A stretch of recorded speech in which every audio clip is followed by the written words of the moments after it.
Welcome to Kansas Ag Reports. I'm Ken Rogers. On this week's program, we hear from a couple of more Kansas ag leaders. Dwight Meyer from Hiawatha is the new president of the Kansas Soybean Association, and Dennis McNinch from Arnold is the chairman of the Kansas Corn Commission. We will also have features from Kansas Corn, Kansas Wheat, and the Kansas Farm Bureau, along with our weekly updates from the Kansas Livestock Association and Paragon Ag Advisors. The Kansas Ag Report brought to you in part by Kansas Farm Bureau, a grassroots organization representing the state's farmers and ranchers since 1919, kfb.org. Kansas Wheat Commission, leading in the adoption of profitable innovations for wheat. Online, kswheat.com. And Kansas Corn, building the future of Kansas corn. Online, kscorn.com.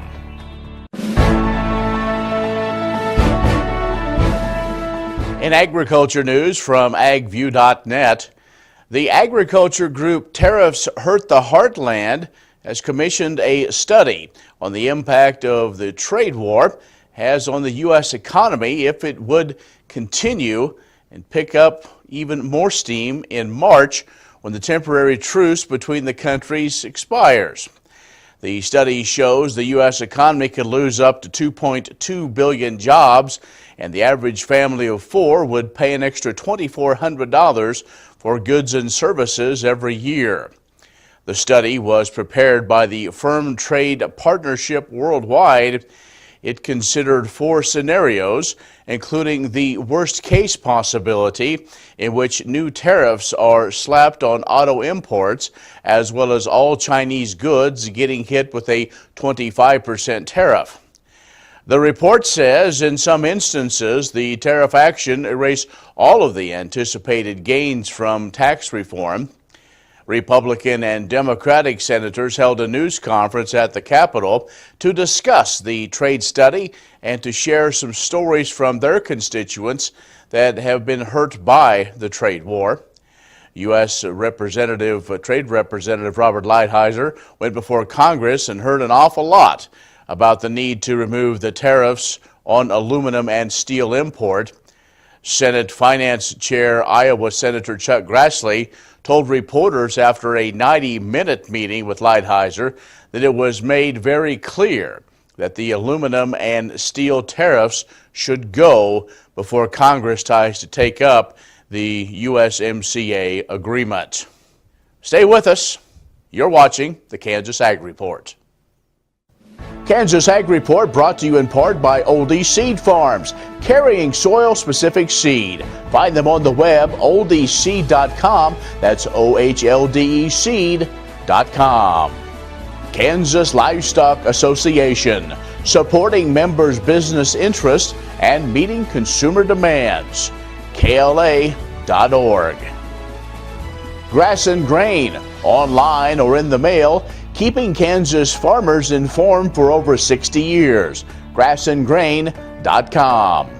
And Kansas Grain Sorghum, growers working together. More at ksgrainsorghum.org. Agriculture information on your computer or mobile device. News and views on grains, livestock, policy, and opinions from newsmakers can be found by liking AgView on Facebook, and on Twitter, follow AgView News, a reliable and relevant source, agview.net.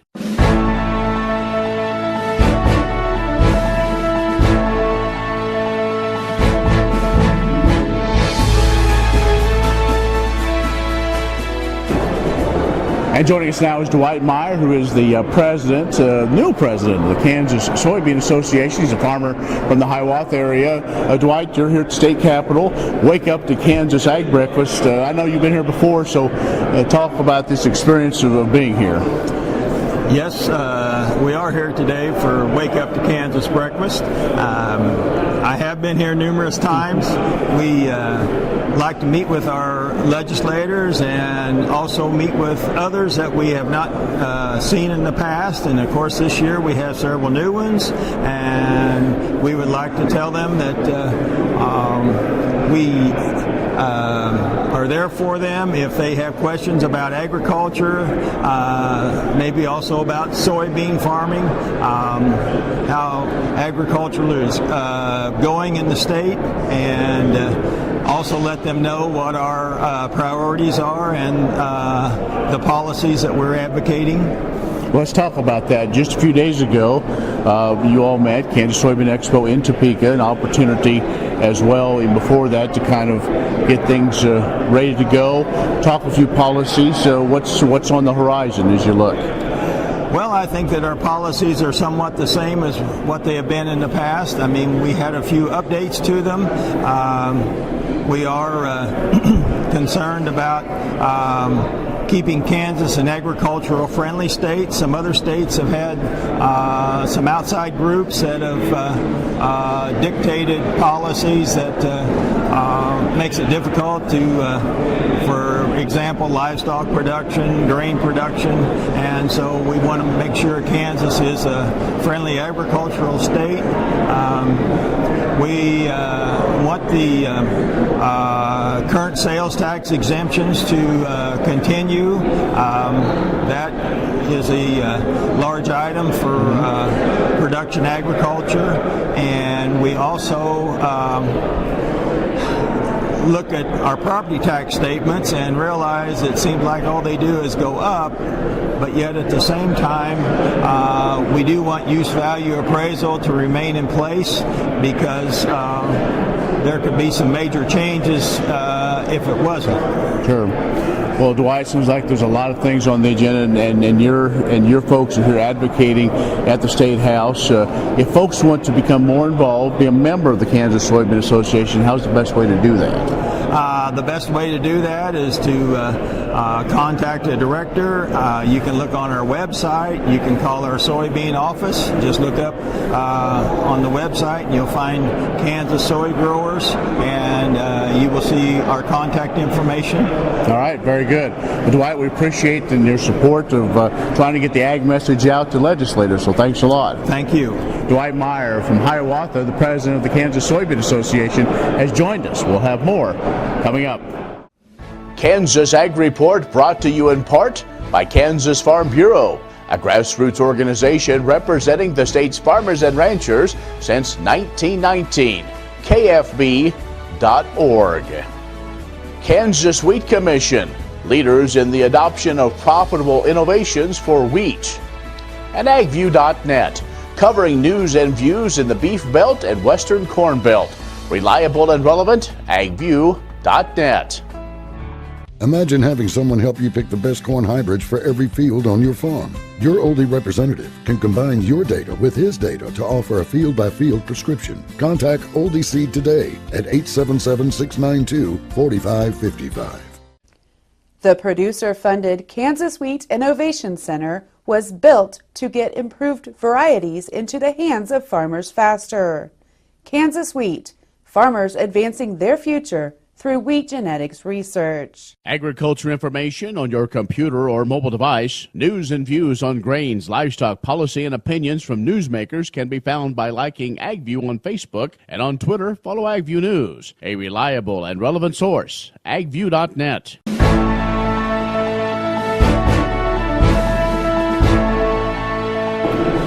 And at the Wake Up to Kansas Agriculture Breakfast, we're joined now by Dennis McNinch, who is a farmer from Arnold and is chairman of the Kansas Corn Commission. Dennis, always good to see the commodity groups here to help promote agriculture to maybe a group of folks that don't know as much as maybe what they should about the number one economic driver in the state. Well, that's exactly right, Ken, and what we found over the years, we're getting fewer and fewer people from the farm, and we're, quite frankly, several generations removed from when everybody had a connection to the farm. So. Well, let's talk about what the Corn Commission is all about, because the other thing is your role as chairman. You go in front of this group and talk about some of the activities and how those dollars are invested to the benefit of Kansas corn farmers.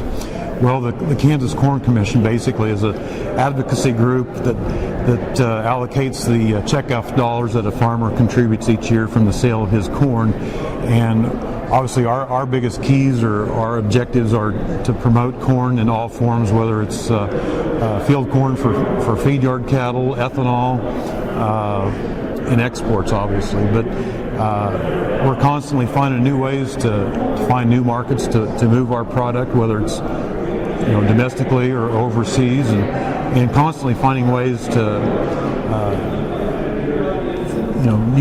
for new uses for corn. Right. So. Well, speaking of that, one thing you need new uses because Kansas over the last few years has really become a key corn growing state.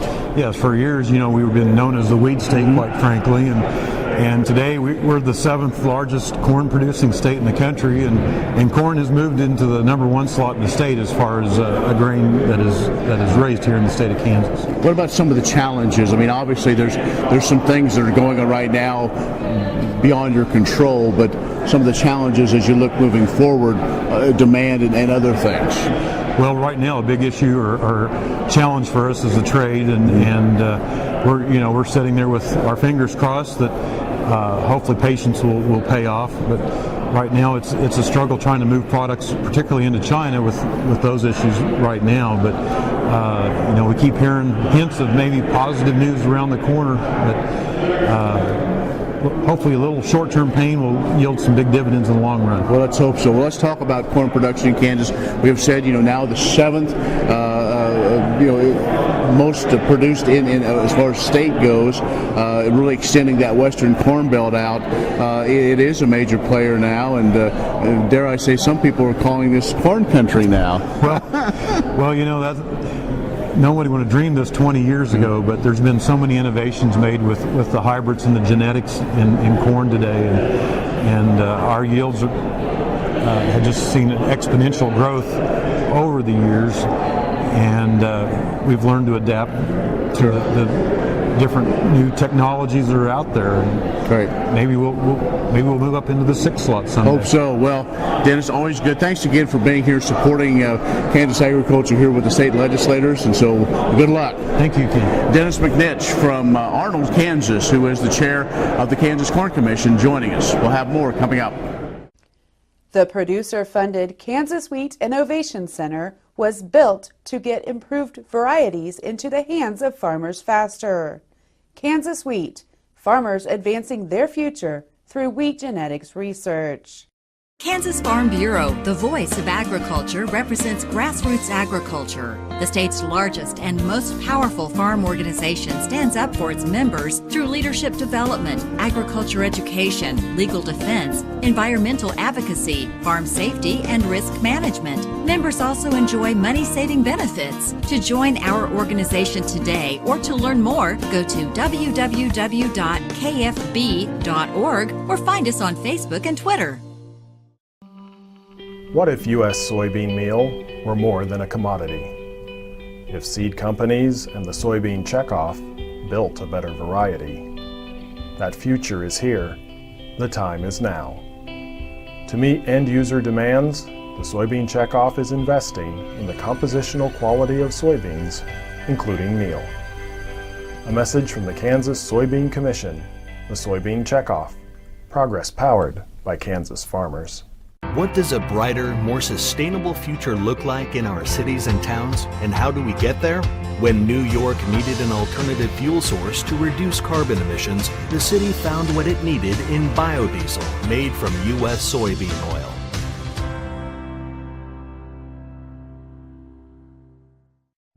Many seed companies claim to offer the latest genetics, but how many have tested those genetics in soils just like yours? The Oldie Seed Know to Grow research program has fully tested the latest seed genetics in soils that are right in your neighborhood.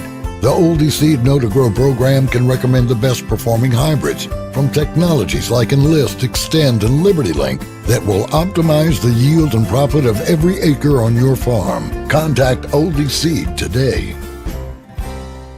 Agriculture information on your computer or mobile device. News and views on grains, livestock, policy, and opinions from newsmakers can be found by liking AgView on Facebook, and on Twitter, follow AgView News, a reliable and relevant source. agview.net.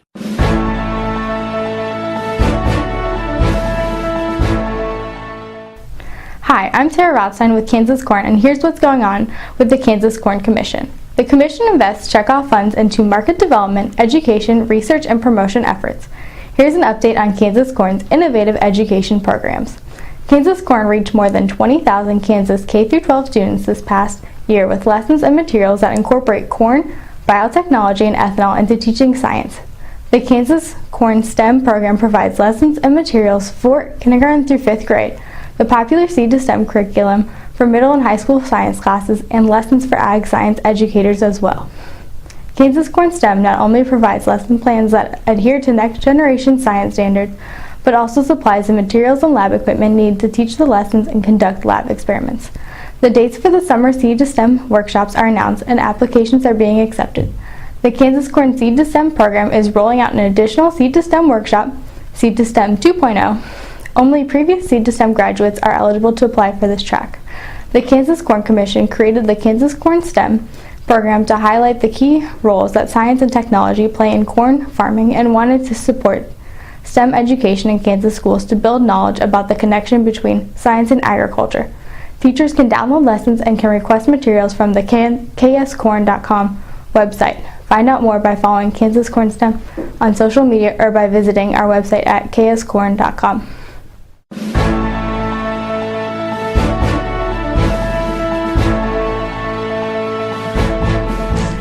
Between sports, clubs, volunteering, studying for the ACT and SAT, part-time jobs, chores at home, and just plain homework, most Kansas high school seniors are working toward building foundations for their future. Soon, the agricultural industry will need these vibrant young men and women to step up and take the reins for the future. For now, though, these students are making plans for college, and more importantly, how to pay for it. High school seniors pursuing careers in agriculture are encouraged to apply for the 2019 Herb Clutter Memorial Scholarship. The Herb Clutter Memorial Scholarship was established in 2009 to honor Herb Clutter's influential role in organizing leadership groups on behalf of Kansas wheat producers and is administered by the Kansas Association of Wheat Growers. The scholarship will fund one $500 scholarship per year to a college or university-bound incoming freshman from Kansas pursuing a career in the field of agriculture. To be eligible for the scholarship, applicants must plan to be a full-time student at any Kansas college or university. Recipients will be selected based on academic achievement, leadership qualities, and career objectives focused around the field of agriculture. Applicants of the Herb Clutter Memorial Scholarship must complete the scholarship application, which includes a 400 to 500 word essay discussing why they have chosen to pursue a career in agriculture. The scholarship and attached documents must be submitted to the Kansas Association of Wheat Growers at 1990 Kimball Avenue in Manhattan by March 15, 2019. I'm Marita Hauser, and I reside in Grant County, which is in the 9th District. My husband and I are grain farmers, and I'm a state board member. I'm involved with the women's leadership as the state chair. You know, each district surfaces a woman who serves on our committee. Each county has the opportunity to have a women's chair. Oftentimes they serve as women's chair at the county level, and then they move up to a level on the district and serve on the state committee. We try to recruit from those ranks. We try to have our district women develop a relationship with the county women's chair and promote all of the different things that Farm Bureau has to offer. We do a lot of advocacy, we do a lot of ag education, but I think it's really important that women step up to the plate and give their viewpoint. I think women have a unique perspective on a lot of issues, and I think that perspective is important. Well, we take the issues as they come up. That's the thing. One that I remember talking about a lot was farm safety and children working on the farm. And, farm safety is an issue that's near and dear to all of us. Mothers, we tend to look at that maybe a little bit more often. And so the women stepped up and took a role alongside the men and the kids to say it's important that our kids are able to work on the farm, but we do need to look at safety as well. What if U.S. soybean meal were more than a commodity? If seed companies and the soybean checkoff built a better variety? That future is here The time is now. To meet end-user demands, the Soybean Checkoff is investing in the compositional quality of soybeans, including meal. A message from the Kansas Soybean Commission, the Soybean Checkoff, progress powered by Kansas farmers. Kansas Farm Bureau, the voice of agriculture, represents grassroots agriculture. The state's largest and most powerful farm organization stands up for its members through leadership development, agriculture education, legal defense, environmental advocacy, farm safety, and risk management. Members also enjoy money-saving benefits. To join our organization today or to learn more, go to www.kfb.org or find us on Facebook and Twitter. The producer-funded Kansas Wheat Innovation Center was built to get improved varieties into the hands of farmers faster. Kansas Wheat, farmers advancing their future through wheat genetics research. All over the country, more and more communities are making the change to biodiesel made from U.S. soybean oil. And the decision continues, improving the health and welfare for millions of Americans while adding billions to our national economy.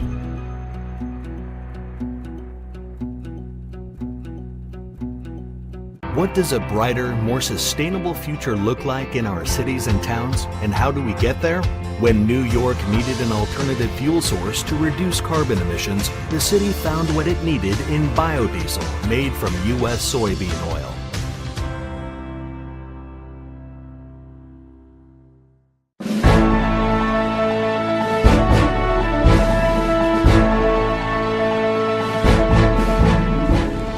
A new comprehensive life cycle assessment conducted by the USDA Ag Research Service and the Beef Checkoff found measures related to the impact of beef cattle in the U.S. often are overstated. The study involved feed and production-related data from more than 2,200 cattle producers in 7 regions of the country. Results indicated beef production, including the feed required, is responsible for only 3.3% of greenhouse gas emissions in the United States. This is dramatically less than commonly reported. Another key indicator often overstated is feed consumption. Cattle consume only 2.6 pounds of grain per pound of beef carcass weight. This is comparable to the feed conversion efficiencies of both pork and poultry. Additionally, the study found nearly 90% of grain used to finish cattle is inedible by humans. In terms of water use, research showed it only takes 308 gallons to produce a pound of boneless beef. Some sources mistakenly estimate 24,000 gallons is needed. Fossil fuels, another point of contention. Fossil energy required for U.S. beef cattle production is equivalent to 0.7% of the total national consumption of fossil fuels. The study assessed cattle production at the ranch and feed yard levels. Related work is in progress to assess production further up the supply chain, including processing, packing, distribution, retail, consumption, and food waste. The study provides baseline data the industry can use to continue improving the environmental and economic sustainability of U.S. beef. Agriculture information on your computer or mobile device. News and views on grains, livestock, policy, and opinions from newsmakers can be found by liking AgView on Facebook, and on Twitter, follow AgView News. A reliable and relevant source, agview.net.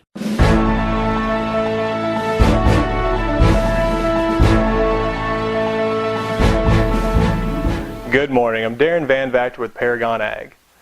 There's been a lot going on, so let's dive in. Well, the highly anticipated USDA report, which contained multiple months' worth of data, came and went with limited fanfare, to say the least.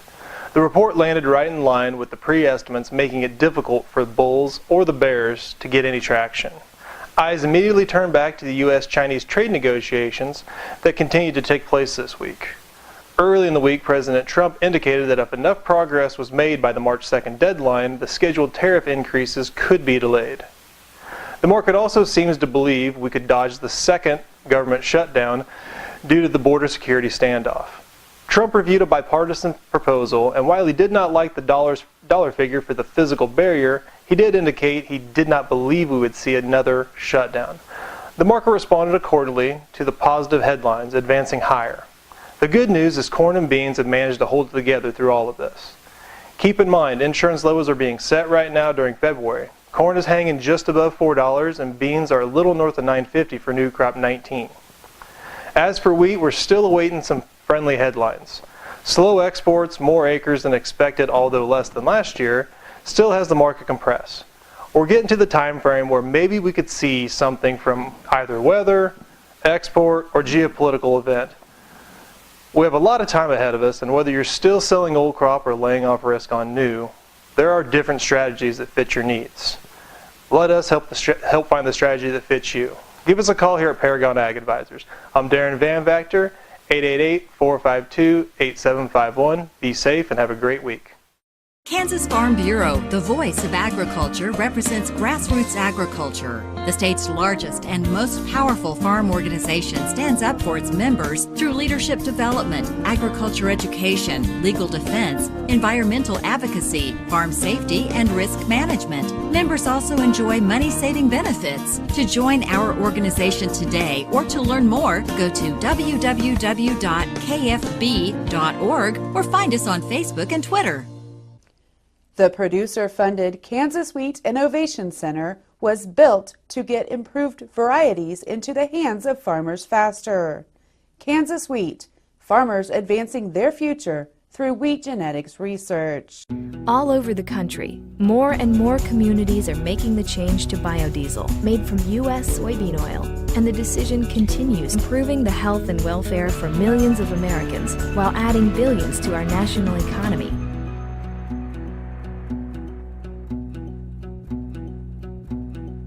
What does a brighter, more sustainable future look like in our cities and towns, and how do we get there?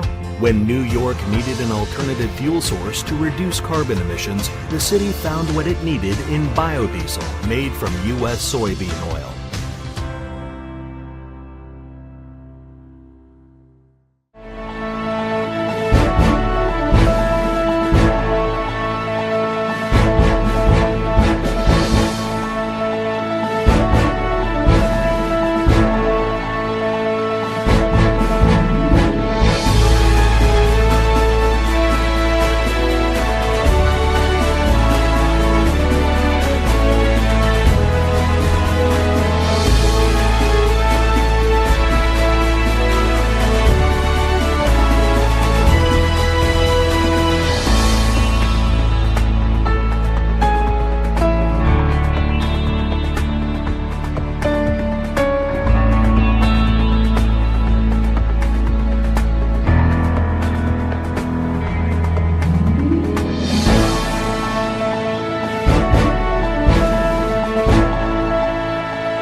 Well, that's our show.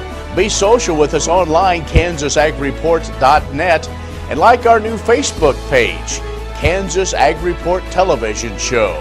Also, follow us on Twitter. The show is also available in podcast form, castbox.fm. Search Kansas Ag Report. I'm Ken Rogers. Thanks for watching. We'll see you next week.